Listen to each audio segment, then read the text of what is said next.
Third heading ಅವನು ಏನು ಕೊಟ್ಟಿದ್ದಾನೆ, find the value of K. Okay, so ಏನು ಕೆ ವ್ಯಾಲ್ಯೂ ಕಂಡುಹಿಡಿಬೇಕಂತೆ. ಏನು if X minus 1 is factor of P of X. First ಇಲ್ಲಿ ಏನು ಕೊಟ್ಟಿದ್ದಾನೆ, ಎಕ್ಸ್ ಮೈನಸ್ 1 ಕೊಟ್ಟಿದ್ದಾನಲ್ಲ, ಅದನ್ನು ಈಕ್ವಲ್ ಟು 0 ಬರೆಯೋಣ. ಈಗ -1 ಆ ಕಡೆ ಹೋದ್ರೆ ಏನಾಯಿತು, +1 ಆಯಿತು. ಈಗ ನೆಕ್ಸ್ಟ್ ನಾವು ಫ್ಯಾಕ್ಟರ್ ಅಂದರೆ ಏನಂತ ಅರ್ಥ ಮಾಡ್ಕೊಳ್ಳೋಣ. X minus 1 is factor of P of X ಅಂತಂದರೆ ಫ್ಯಾಕ್ಟರ್ ಅಂದರೆ ಏನಂತ ಅರ್ಥ ಮಾಡೋಣ.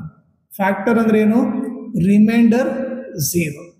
ಓಕೆ, ಇಲ್ಲಿ ಅವನು x minus 1 is a factor ಕೊಟ್ಟಾನಂದ್ರೆ ಅದ್ರ ಅರ್ಥ ಏನಂದ್ರೆ ಎಕ್ಸ್ ಇದ್ದಲ್ಲೆಲ್ಲ 1 ಹಾಕಿದ್ರೆ in P of x, x ಇದ್ದಲ್ಲೆಲ್ಲ 1 ಹಾಕಿದ್ರೆ ಇಲ್ಲಿ ಎಕ್ಸ್ ಇದ್ದಲ್ಲೆಲ್ಲ 1 ಹಾಕಿದ್ರೆ ಸೊ ಏನ್ ಬರ್ತೀವಿ, x equal to 1 in P of x ಹಾಕಿದ್ರೆ ಸೊ ಆನ್ಸರ್ ಏನು ಬರುತ್ತೆ, ಪಿ ಆಫ್ 1 ಬಂದ್ಬಿಟ್ಟು 0 ಬರುತ್ತೆ.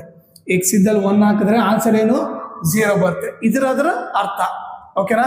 ಸೊ ಫ್ಯಾಕ್ಟರ್ ಕೊಟ್ಟನಂದ್ರೆ ಏನು, ಸೊ ನಾವೇನು ಬರಿಬೋದು ಇಲ್ಲಿ, since x minus 1 is a factor of P of x ಅಂತಂದ್ರೆ so P of 1 equal to 0 ಅಂತ ಅರ್ಥ. ಓಕೆನಾ. ಸೊ ಎಕ್ಸ್ ಈಕ್ವಲ್ ಟು 1 ಇದ್ದ 1 ಆಗಬೇಕು, ಪಿ ಆಫ್ ಎಕ್ಸ್ ಎಲ್ಲ ಆದರೆ ಪಿ ಆಫ್ 1 ಏನು 0 ಬರುತ್ತೆ. ಸೊ ನಮ್ಗೆ ಇಂಡೈರೆಕ್ಟ್ ಆಗಿ ಏನು ಕೊಟ್ಟಾನೆ, ಪಿ ಆಫ್ 1 0 ಅಂತ ಕೊಟ್ಟಿದ್ದಾನೆ.